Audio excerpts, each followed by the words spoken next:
Hi hello welcome to Rudra news. నేను సౌందర్య.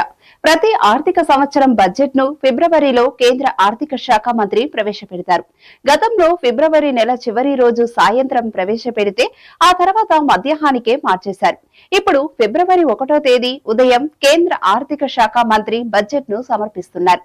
2025-26 ఆర్థిక సంవత్సరానికి బడ్జెట్ ప్రతిపాదనపై కేంద్ర ఆర్థిక శాఖ మంత్రి నిర్మలా సీతారామన్ ఇప్పటికే కసరత్తు ప్రారంభించారు.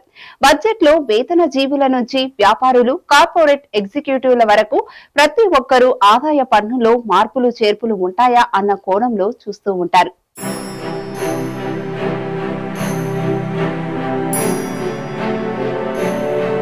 అయితే కేంద్ర ఆర్థిక మంత్రి 2025-26 ఆర్థిక సంవత్సరంలో పట్టణ ప్రాంతాల్లో నివసించే లక్షలాది మంది పన్ను చెల్లింపుదారులకు రిలీఫ్ కల్పించాలని నిర్మలా సీతారామన్ భావిస్తున్నారు. పట్టణాల్లో నివసించే వారికి 15 లక్షల వరకు పన్ను పరిమితి నుంచి మినహాయింపు ఇచ్చే అవకాశం ఉంది. తద్వారా మధ్యతరగతి వర్గానికి ఉపశమనం కల్పించడంతో పాటు వస్తు వినియోగ వృద్ధిని ప్రోత్సహించే అవకాశాలు ఉన్నాయి.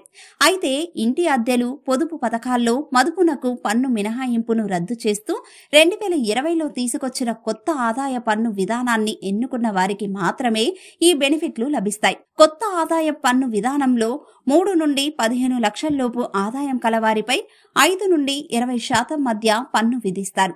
అంతకంటే ఎక్కువ ఆదాయం ఉంటే 30% ఆదాయం చెల్లించాల్సి ఉంటుంది. 3 లక్షల ఆదాయం వరకు పన్ను రాయితీ, 3 నుండి 7 లక్షల్లోపు ఆదాయం కలవారు 5%, 7 నుండి 10 లక్షల్లోపు 10%, 10 నుండి 12 లక్షల్లోపు ఆదాయం కలవారు 15%, 12 నుండి 15 లక్షల్లోపు ఆదాయం కలవారు 20%, 15 లక్షలు అంతకంటే ఎక్కువ ఆదాయం కలవారు 30% పన్ను చెల్లించాల్సి ఉంటుంది.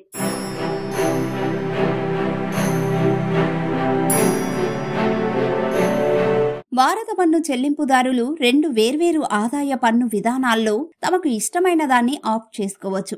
వారసత్వంగా వస్తున్న పాత ఆదాయ పన్ను విధానం ద్వారా ఇంటి అద్దెలు, ఇన్సూరెన్స్ ప్రీమియం చెల్లింపులు, నేషనల్ సేవింగ్స్ వంటి పొదుపు పథకాల్లో మదుపు, సొంతింటి రుణంపై వడ్డీ చెల్లింపు తదితర అంశాలపై పన్ను మినహాయింపు లభిస్తుంది. 2020లో తీసుకొచ్చిన కొత్త ఆదాయ పన్ను విధానంలో తక్కువ పన్ను రేట్లు ఉన్న ప్రధాన మినహాయింపులకు అనుమతించడం లేదు.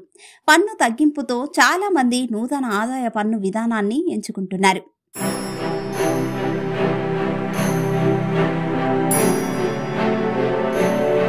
ఎంత మేరకు ప్రభుత్వం మినహాయింపునిస్తుందన్న సంగతి ఫిబ్రవరి 1వ తేదీన బడ్జెట్ పార్లమెంటుకు సమర్పించిన తర్వాత తెలుస్తుంది.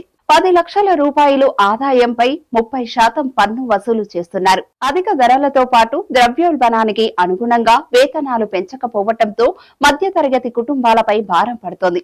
ఇంటింటి బడ్జెట్లపై ప్రభావం పడుతున్న నేపథ్యంలో మధ్యతరగతి ప్రజల నుంచి కేంద్రంపై ఒత్తిడి పెరుగుతోంది.